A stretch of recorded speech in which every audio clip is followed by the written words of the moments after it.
Viewers, এই যে আমার এক ভাই, উনি সবসময় কাইকারটা খাটে লুঙ্গি বিক্রি করেন। দেখেন লুঙ্গি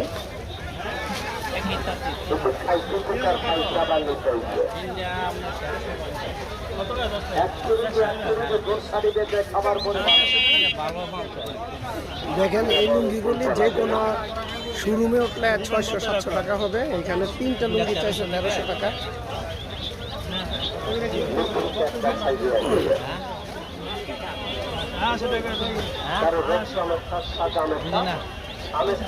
আড়াইশো করে দিব, 750।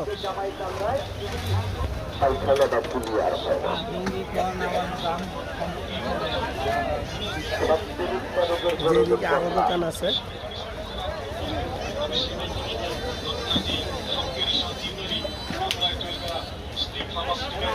আল্লাহ তোমাকে এটা মন্ত্র শক্তির মতো কাজ করবে। কারণ যৌবন ফিরে পাবেন, পাতলা তরল বীর্যগুলোকে মাধ্যমের মতো কারো করবে। নারী হলে লজ্জা পান, আজ থেকে লজ্জাবিত হবে না। আল্লাহ তোমাকে আপনার হারানো যৌবন আপনি ফিরে পাবেন। যিনি বলছেন আমার জীবন আছে, যৌবন নাই। আল্লাহ তোমাকে হারানো যৌবন আপনি ফিরে পাবেন যদি নিয়মিত এক পাতা আপনি নিয়মিত সেবন করতে পারেন। আমার চ্যানেলটাকে সাবস্ক্রাইব করবেন। আল্লাহ।